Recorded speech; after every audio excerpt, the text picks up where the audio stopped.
Thank you. There you go. Just want to give me your number. Thank you. I got every them. Pass them up. Come on, guys.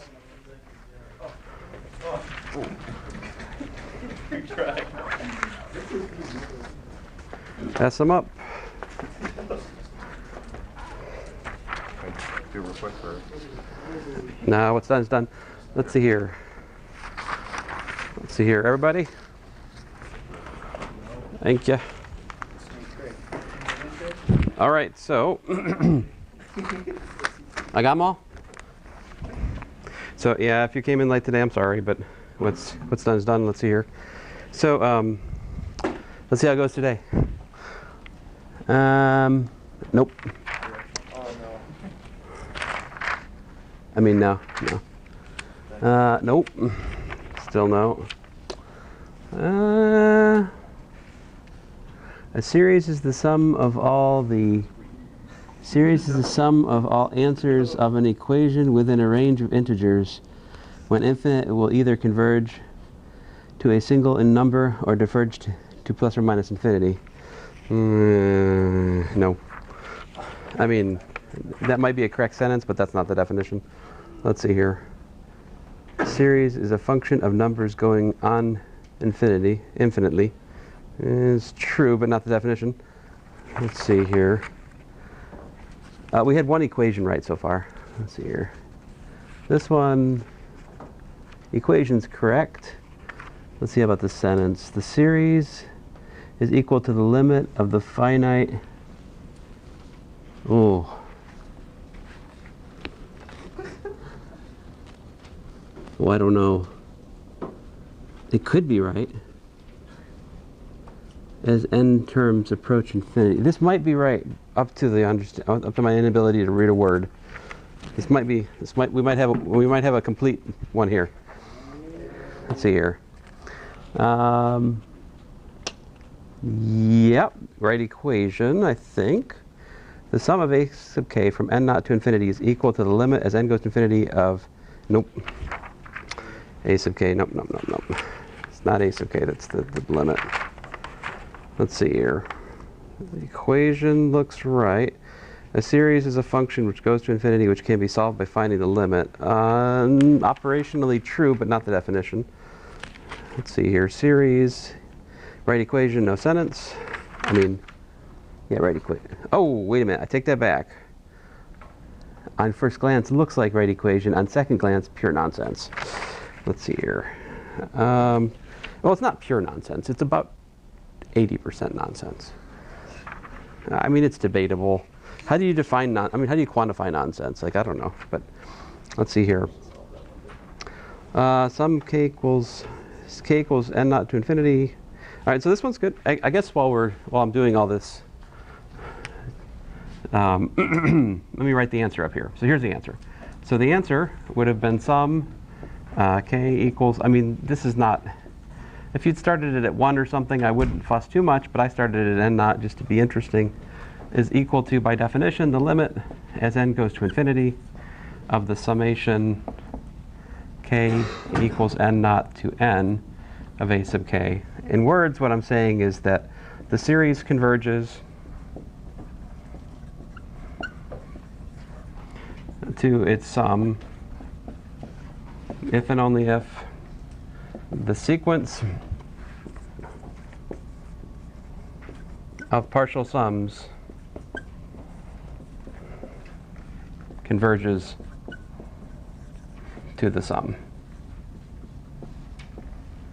And you could replace this sum with like s if you'd like to be more, precise. And you could tell me that the sequence of partial sums is this if you'd like.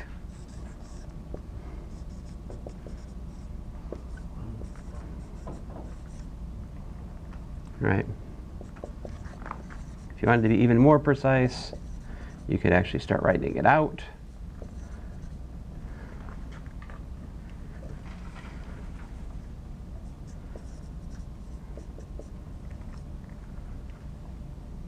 Subscripts are hard.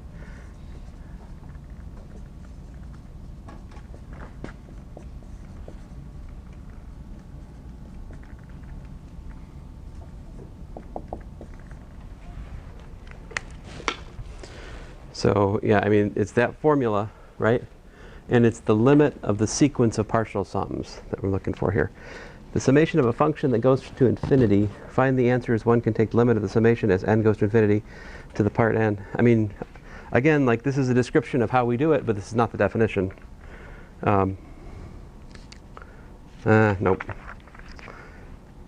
Formula is right. The sum of a sub k from n naught to infinity is the same as taking the lim as goes to infinity of the finite sum from n naught to n. I think, I mean, the wording is not quite what I would do, but it's pretty close to right here. Formula is right. Series is, yeah. No, I mean, formula is right. I don't think the sentence is right. Formula is correct, I believe. See, formula correct. I'm just going to focus on the formula for a while here, guys. Formula is correct. Formula is correct. Formula is hey, I think, hey, if nothing else, we have got the formula down now, most of you. With a few exceptions here and there, but I think we've gone from 5 getting it to more like 20, maybe 25 of you getting it, the formula. So that is a positive development for sure. So maybe we'll give this quiz again tomorrow. Just saying, all right? So, but this is definitely movement in the right direction for most of you. All right, so anyway, let me stop that. See, as I mentioned, this is like, you know, the first thing is we need to understand the definition of series, right? Because everything we're doing for the moment is deciding, right, whether or not a given series converges or diverges. So I will continue that story today after I ask if there are any questions. So are there any questions? Yes, sir. Was that Chris for credit? What's that? Was that for credits? I don't know. I haven't said that. Maybe it was for credit last time. I mean, who can know? You can know. I guess it kind of depends whether or not I lose it. But yeah. So for the geometric series, I said clarification question. You said in the notes, you said that S sub n is equal to c times 1 minus r to the n plus 1 over 1 minus r. But on your notes, the r to the n plus 1 was flipped. So on your notes, it was c times r to the n plus 1 minus 1. Let me see here. Talking about like page 12.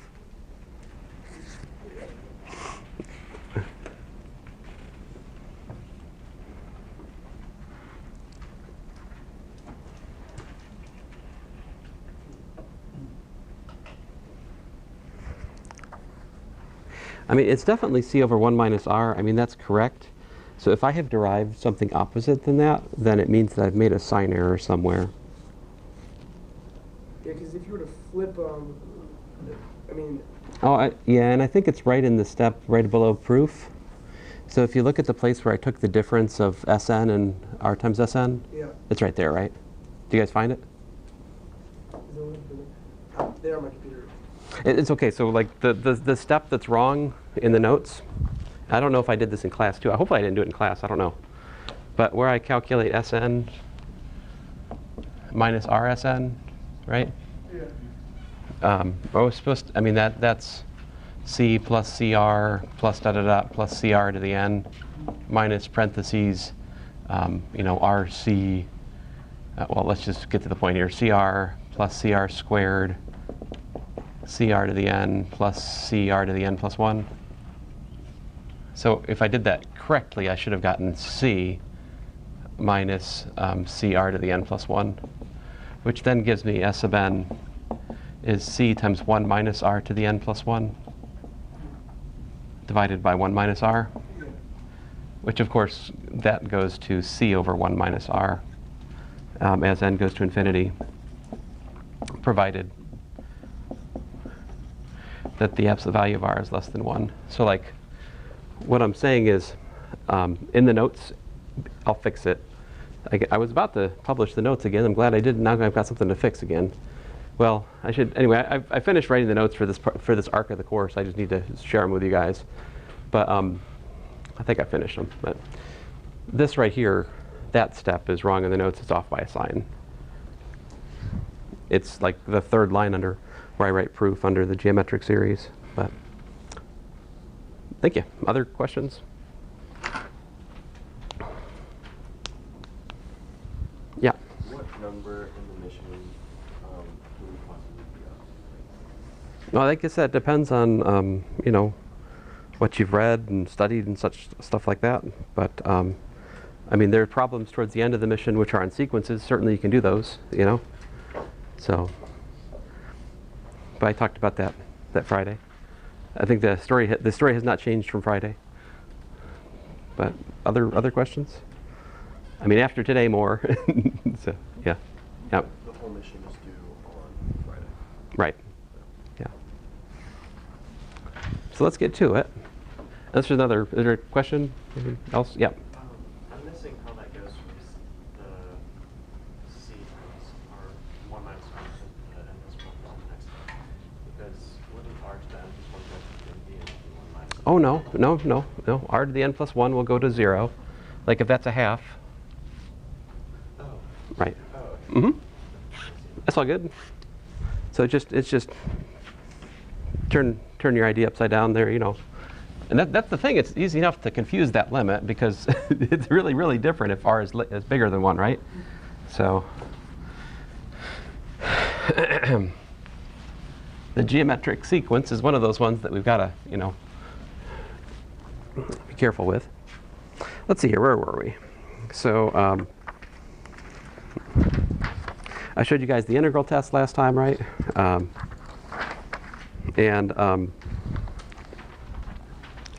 Just to let me put up here on the board one of our central results that we found last time. So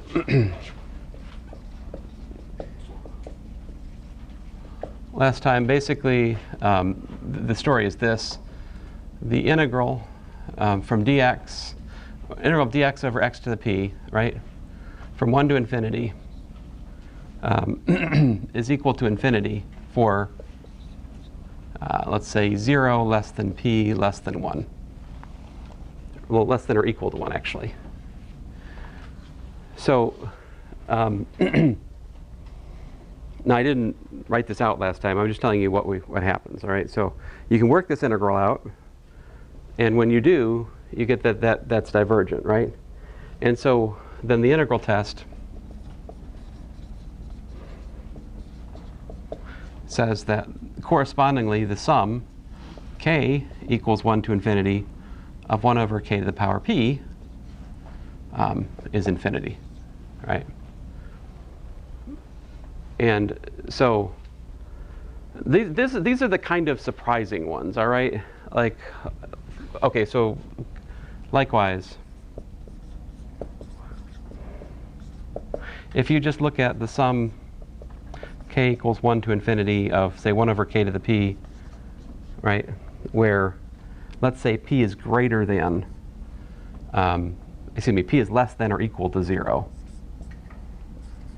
then what is this equal to? I mean, just think about it for a second, right? This is k equals 1 to infinity of k to the minus p, right, by algebra? So if p is less than or equal to 0, what can you tell me about that? You're looking at k to either the 0 power, which is just the sequence 1, 1, 1, 1, right? So adding 1 together infinite many times. That was one of our first examples that diverges, right? Or, worse yet, if p is actually negative, then this is k to a positive power. What's its limit as k goes to infinity? It's infinity, right? So it's certainly not 0, right? So this is also infinity. This is by the kth term test. So the kth term test, we don't need the integral test to get the p series in the case that the p is non-positive. The slippery cases are when p is between 0 and 1, right? Like, for example, this one has a name, right? Sum k equals 1 to infinity of 1 over k. This is an important example. This is 1 plus a half plus a third plus dot, dot, dot, dot, right? This is the harmonic series. So the harmonic series is interesting in that it is the quintessential example of a series which diverges even though the kth term goes to 0. All right? But in fact, every choice of p between 0 and 1 inclusive is such a series, right? We're looking at the sum of things where the terms go to 0, and yet as you add them up from 1 to infinity, you get infinite, right? Now the more positive side of this story is if we have what? If on the other hand we have p is greater than 1, then you can calculate, and we did calculate this before, right? Earlier when we talked about infinite integrals, improper integrals, we worked this out, you know? And we worked out that this was, I think it was 1 over, man, I forgot. I think it's 1 over p minus 1, is that right? I think that's what we got. I want to say that's right. A little fuzzy. I think that was what it was. It's probably my notes, if I just looked at them.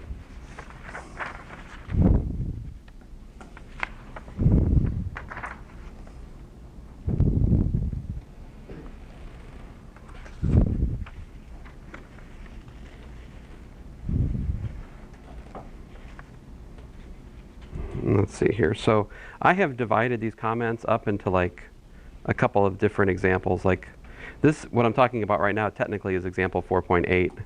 Yeah, it's 1 over p minus 1. That's right. And then so as I explain in more detail, f of x, you know, equal 1 over x to the p has f prime of x equal to minus p over x to the what? P plus 1, right? This is less than 0. What does that tell me? That tells me we're looking at a decreasing function, right? So let's count our blessings here. We have a decreasing positive continuous function whose integral is finite.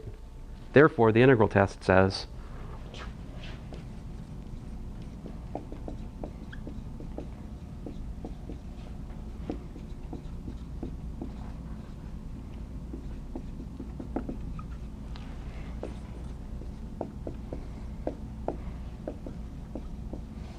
integral test. What's it tell us?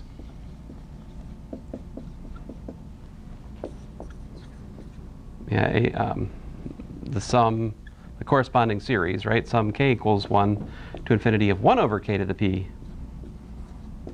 converges. Right?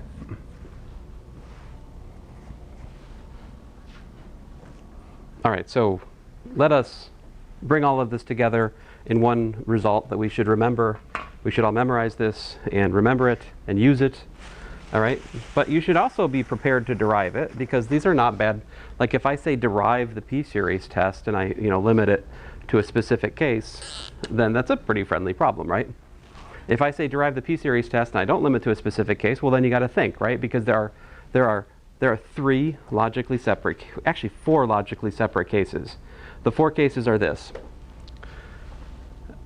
This case actually splits into 2, because when you get into it, there's 2 different integrals to talk about here. P equals to 1 is 1 over x, which has a log integral. The other ones are polynomial integral, but they diverge. So that's kind of 2 cases in there, right?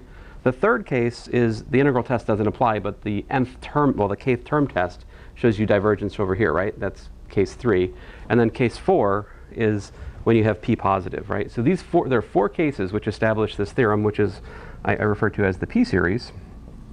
And the theorem is simply this: the sum k equals 1 to infinity of 1 over to the k to the power p converges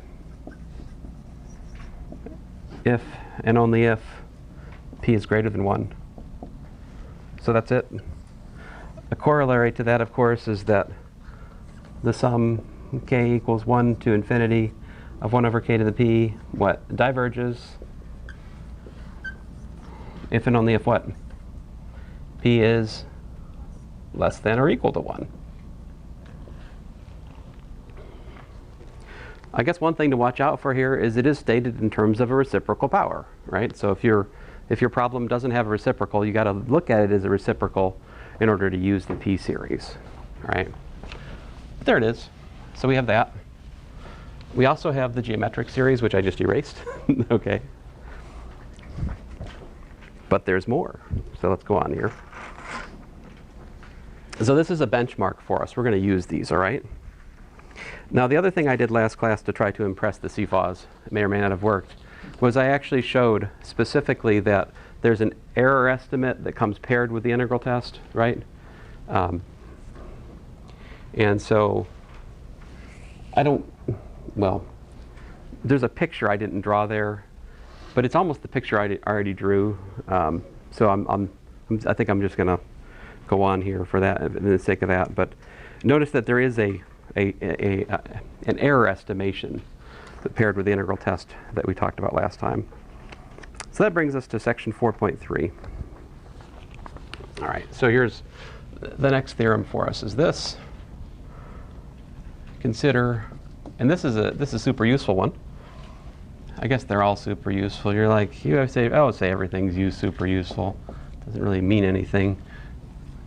Fine, you got me. Let's see here. Sum k equals n naught to infinity, where I'm saying m naught and n naught. I haven't used m naught yet, but m naught and n naught are integers with m naught is less than n naught. Really?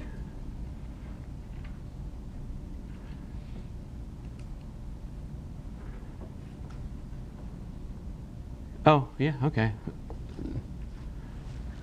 I might have chose a different order for m and n on a different day. It's kind of bothering me. So anyway, and you do need that the terms in the sequence are real. I don't always say that, but it's always assumed, guys. For all k greater than or equal to m naught, all right, period, then, so this is just a setup. Number one,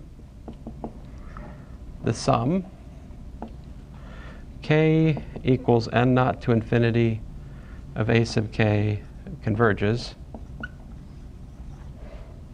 if and only if the sum k equals m naught to infinity of a sub k converges.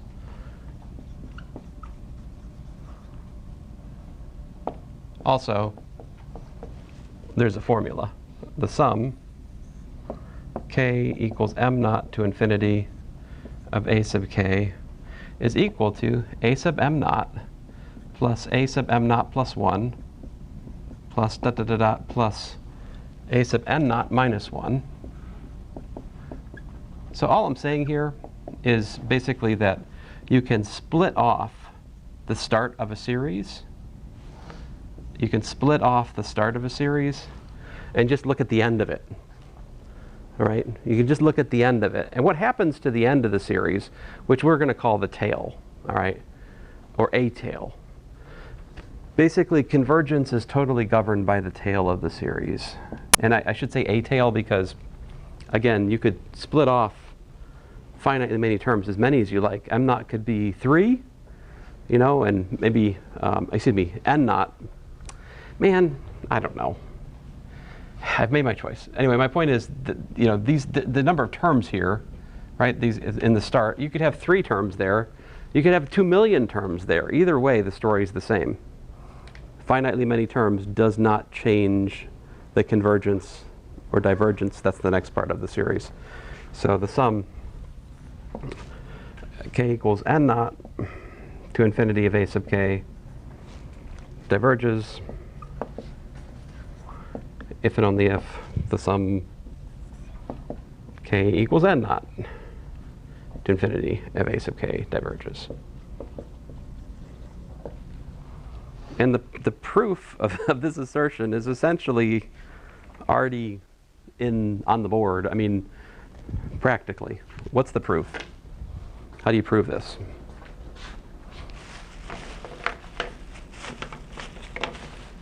Yeah, like at some point you're going to have the good sense to stop proving things in here. I know, but that's not today.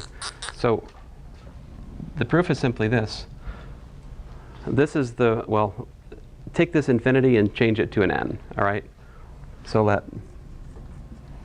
n be greater than, you know, n naught, which is greater than m naught. Then what do you have?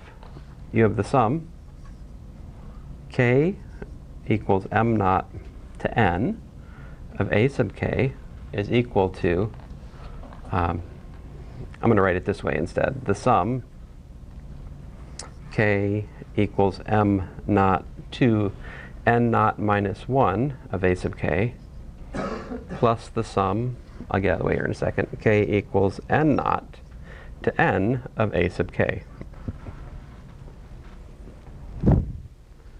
It's just this.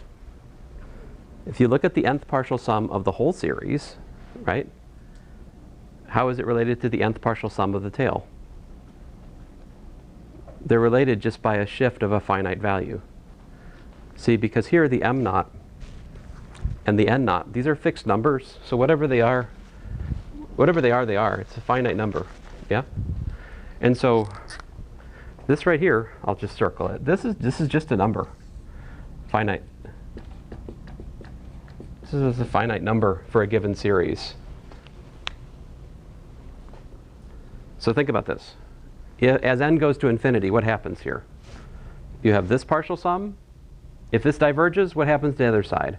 If this diverges, you've got a number plus the limit of whatever happens here, right? So if this diverges, this is just a number. It forces this also to diverge, right? On the other hand, if the partial sum of the entire series converges, that forces this over here to converge as well. Otherwise, you'd get a contradiction. And more than that, as you take the limit as n goes to infinity, we get precisely this equation up here. So we'll refer to this as a tail of a series, right? So for example, if I have the sum, let's say k equals 10 to infinity of 1 over k squared,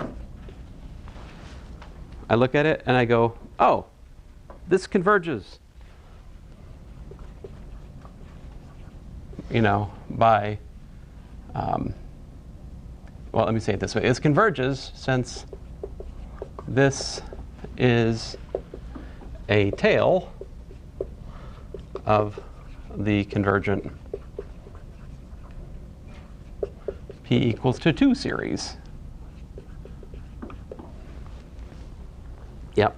On the second part of the theorem, you said you put that k is equal to n naught for both. So they, is that, I did. is that supposed to be right? Doubtful. I think this one is supposed to be, this is m. Well, above that. That's n. Here? No, the one below that. Right there. You said you put n. Oh, yeah. That's supposed to be m over here. Thank you. Yeah. You got me. Thank you. Yeah, otherwise it's like contrast of white on white. It's not particularly interesting. So, all right, so here's an example.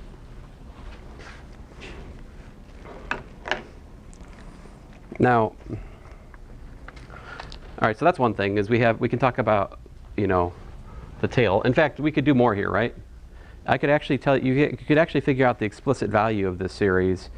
Because remember, I mentioned last time for you guys that if you have the whole p equals 2 series, it sums to pi squared over 6. So that means that this should sum to pi squared over 6 minus the sum of the first 10 reciprocal squares, like, right? Because if you take 1 plus a quarter plus a ninth plus all the way out plus to 1/10, 1 over 10 squared, well, that plus this is supposed to be equal to pi squared over 6. So you could figure out what this series actually summed to, since you know the sum of the whole series. All right, let's see here. Another thing we should talk about is changing the index.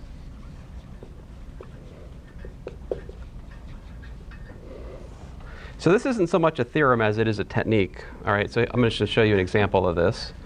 So example 2. So suppose we look at the sum j equals 1 to infinity of 1, I'm sorry, k, I've lost my place here, guys. Sorry, some k, not j.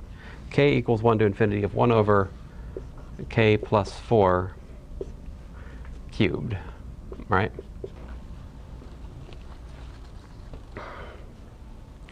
So if I see something like this, what I'm going to do is go, wait a minute, this is just the p equals 3 series. Let me make it let me make it manifestly so, right? So to do that, we make a substitution. I'll change the letter. I'm going to call this thing right here. Oh man, it's going for a different color. What's wrong with me? So this inside. I'm going to let j equals to. I'll let j equals to k plus. What I have 4. J equals to k plus 4. All right, j equals to k plus 4. Now if I do that, what's that make this sum become? So think about this. If k equals 1, what's j equal? Yeah, 5. Now if k goes to infinity, well, so does j, right? So the top limit doesn't change. It still goes to infinity. And we got 1 over j to the 3rd, yeah? So does this converge or diverge?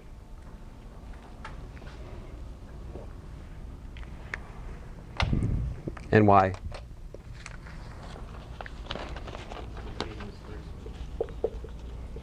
What's that? You say converge? But why? It is tail of p equals 3 series, yeah. And I should say it's a tail to be, more pedantically accurate. And I say it's not the tail because how many tails are there? You've heard of 9-tailed beasts. This is a beast with infinitely many tails. So, it's more formidable. Sorry for those who don't know what I'm talking about. I mean, if you don't know what I'm talking about, I guess that's good for you. Let's see. It's not? You've lived less of a life? Is that what you're saying, Taylor? I'll accept it.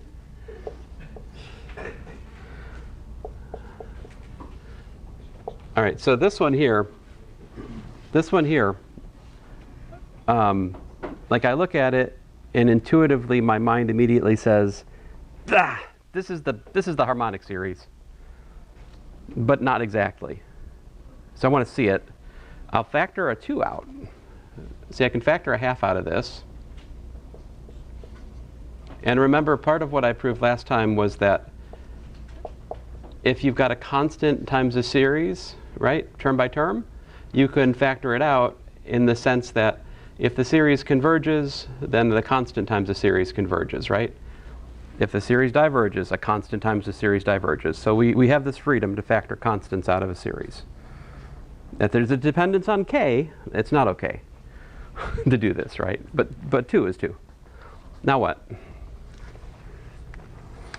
Let us look at j equal to k plus 2, right? With that substitution, we have j equals to what? Where's j start? J starts at 3, right? Still goes to infinity. And so we have 1 over j. But this right here is it's a tail of p equals 1 series, right? Thus, series diverges, right?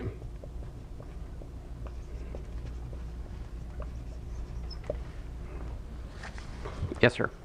Can you explain again how you determine where k starts?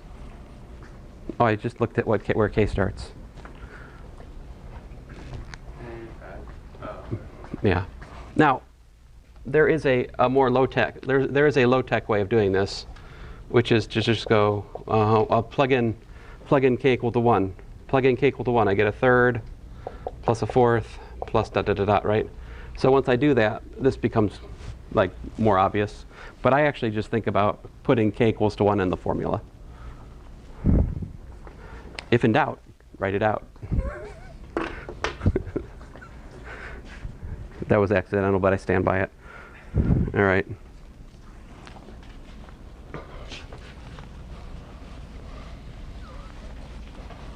Here's another one. Another one. Someone said that. Let's see here. Sadly, my air horn does not work as it ought to. Example 4. All right, so here's another example I have on tap for us. K equals 10 to infinity, all right? And this time, we're up against 1 over k squared minus 4k plus 5. And so what I did for this one is I'm like, I feel like I haven't completed the square. It's been too long since I've completed the square, so I'm going to complete the square. You're like, how can you bring completing the square into this lecture? Well, here's how. So k plus 2 squared plus 1, right? And then if I let a j minus 2, there we go. Sorry about that. So if I let j equal to k minus 2, well, if k is 10, j is what? If k starts at 10, j starts at 8. 1 over j squared plus 1. So this is the tail of convergent sum k equals 1 to infinity of 1 over k squared plus 1 series. Therefore, converges. Let me say S converges. Let me call this thing S.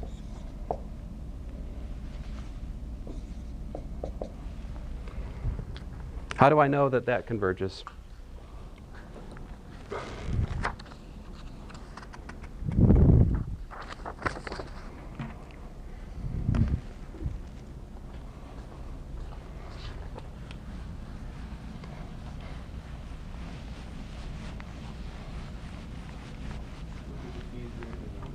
Nope. Nope. Did you do like a comparison theorem on that one? We don't know those yet. The theorem that we just learned? What's that? The theorem that we just learned is like 1 over k squared plus 1 squared. The answer is not going to be terrible. You're not going to like this answer, but the answer is that we worked this out last time by the integral test and proved it converges. So that's how we know it converges. We worked it out last time. So that's always, always a possibility if you worked it out in a previous class, right? But that said, that's not actually something I expect you to memorize.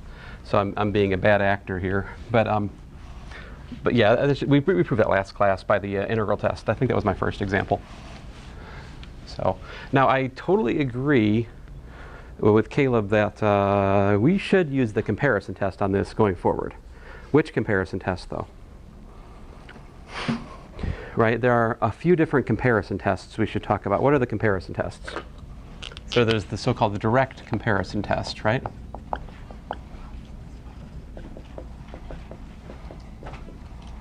There's a direct comparison test, right? And it simply says this for 0 less than or equal to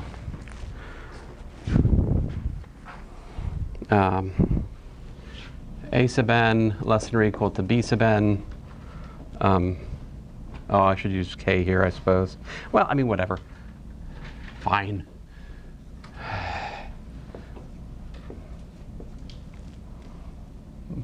For k sufficiently large.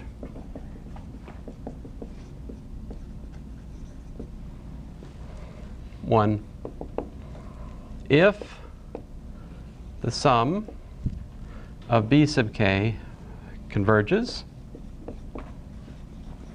then the sum of a sub k converges. 2, if the sum of a sub k diverges, then the sum of b sub k diverges. This one is very natural. This is a very natural theorem. I will not spend class time on the proof of this. The proof is really just direct analysis of the partial sums.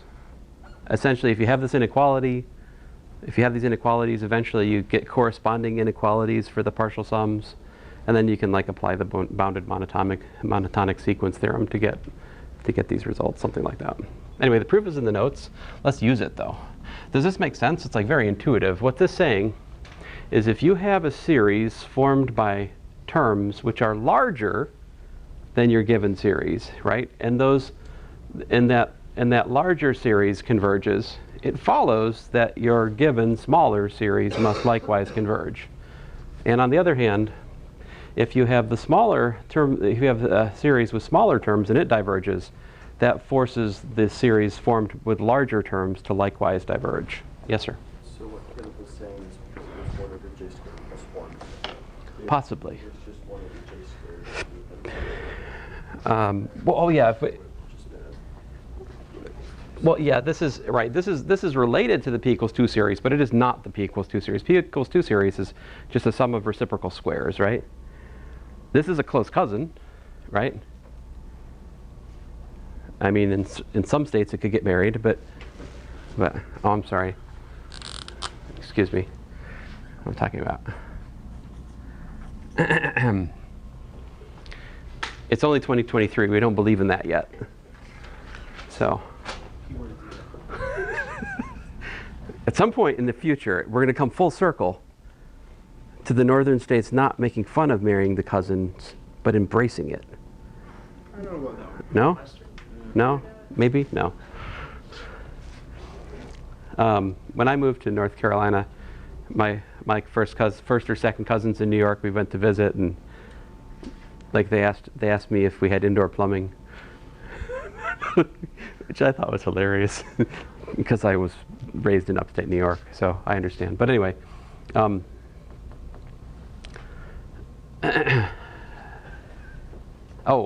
the 1 over n squared. 1 over k squared plus 1, right? Certainly that's positive, right? Is that, we'd like to compare it to the p equals 2 series. Is this less than 1 over k squared? Is this true? It is true. So, yeah, I think Caleb was correct in that we could actually use direct comparison here. So by direct comparison, by the direct comparison test, the sum k equals 1 to infinity of 1 over k squared plus 1 converges. Which is, by the way, why my example last class, my first example for the integral test, is dumb. It's a dumb example. That is the wrong way to do that problem. This is the right way to do that problem. If you want to decide whether or not this converges, direct comparison is a smarter path than integral test, by far. All right, this story is going to play out. As you read my notes, you're going to see some examples. If you think about them in terms of the tools I present at the end of the article, it's easier to do it with the later tools, right? Kind of like those pesky derivatives that we do with limits, and then we teach you the way to actually do it, and then you're like, hey, why do we do that? Now, on the other hand, what if you're up against 1 over, k squared minus 4, and we better make that one start at 3. Otherwise, if I start at 2, I'm in trouble. How would you deal with this animal here? What would you do?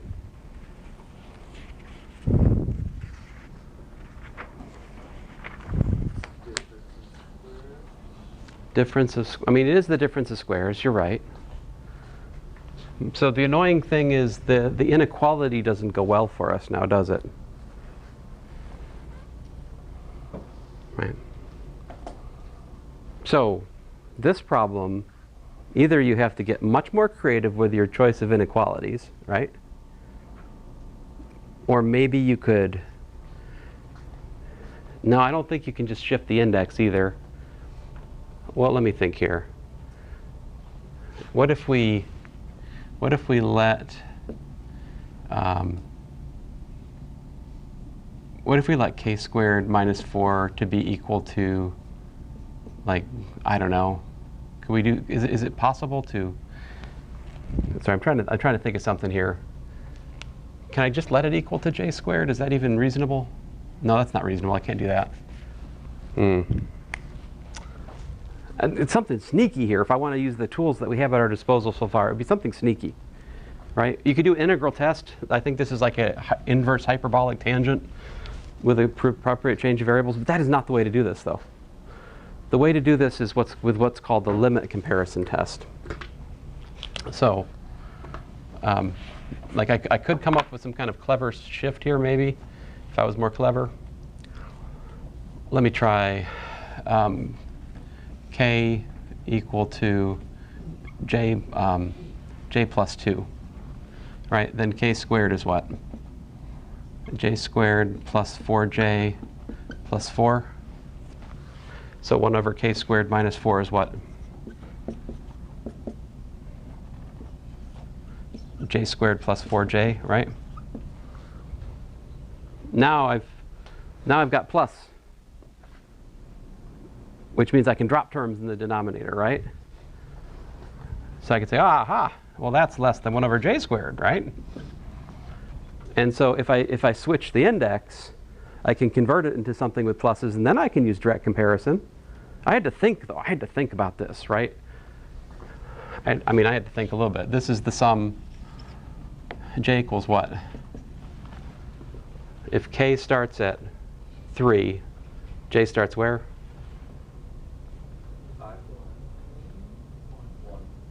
1. So j is k minus 2, right? So it starts at 1. So, hey, that's OK, though. See, because then we can use direct comparison, right? This is less than the sum j equals 1 to infinity of 1 over j squared, which is straight up p equals 2 series, which converges, right? So by direct comparison test,